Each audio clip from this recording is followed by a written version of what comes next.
साथियों नमस्कार।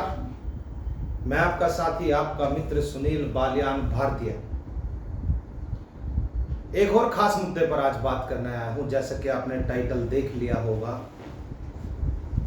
क्या कहीं देश में फिर से इमरजेंसी लगने वाली तो नहीं है। जी हां साथियों,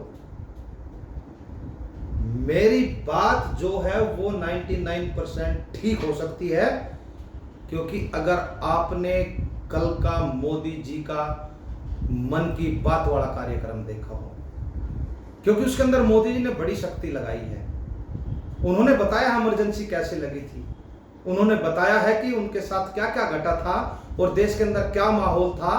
और इमरजेंसी को जब इन्होंने बड़े विस्तार पूर्वक बताया तो मुझे लगता है कि देश के अंदर कहीं फिर से ऐसे ही हालात तो होने वाले नहीं हैं, क्योंकि ये किसी भी चीज को लाने से पहले इसी तरीके से प्रस्तुत करते हैं। क्योंकि उसी तरीके से आपको 1 दिन का लॉकडाउन करने के लिए बोला था, फिर 3 दिन का बोला था, क्योंकि जो देश के हालात है आज के वक्त वो कहीं सुलझे हुए नहीं है। हर आदमी जानता है कि देश की आर्थिक व्यवस्था टूट चुकी है, देश के अंदर पैसा नहीं है। आप लोगों का ध्यान भ्रमित करने के लिए कभी आपको हिंदू मुस्लिम के नाम पर बांटा जा रहा है, कभी आपको अपने बच्चों के अधिकारों के लिए लड़ाया जा रहा है, कभी इनके ही नेता के द्वारा गलत बयान दे करके आपको गुमराह किया जा रहा है। अब कहां है नपुंसक शर्मा? दब गई बात। अब आपने तो आवाज उठाई थी, क्योंकि विदेशों तक इसकी आवाज उठी थी, लेकिन ये मीडिया आज के समय नहीं दिखाएगी। क्यों नहीं दिखाएगी? क्योंकि वो उस सरकार की दल्ली है, उनके तलवे चाटती है। और वो इसीलिए, क्योंकि अब जो आप देखे बड़े ध्यान से कि जब अग्निपथ का विरोध हो रहा था और हो रहा है पूरे भारत में, लेकिन देश की गोदी मीडिया क्या दिखा रही है? देश की गोदी मीडिया दिखा रही है कि महाराष्ट्र में किसकी सरकार बनेगी, भाजपा क्या कर रही है उसके अंदर, दूसरे नेता कहां हैं, वे किस होटल में रुके हुए हैं।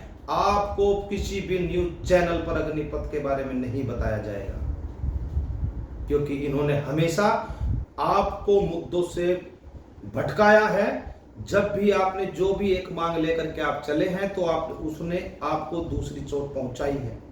वही काम है कि अगर इस उंगली में दर्द है तो दूसरी चोट इसमें मार दो, इसको भूल जाओगे, इसमें मार दो, इसको भूल जाओगे। देश के पेट्रोल पंपों पर पेट्रोल नहीं है। और दूसरी बात यह है कि इस बार तो सरकार के पास अनाज भी नहीं है।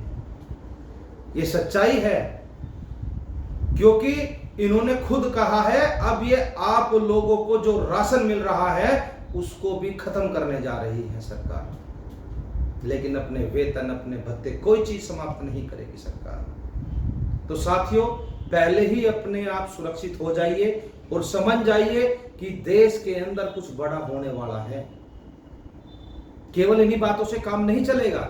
मैं बातें कुछ ऐसी बताने लगा हूं कि मुझ पर एक्शन तो ये लेंगे, लेकिन नंगा नहावे क्या, नचोड़े क्या, भाई ले लो एक्शन, भाई मुझ पे क्या होगा, जेल में डाल सकते हो आप लोग, और क्या करोगे। लेकिन मैं आपको हमेशा सच्चाई से अवगत कराता रहूंगा और आप लोगों को बताता रहूंगा कि ये सरकारें कर क्या रही है।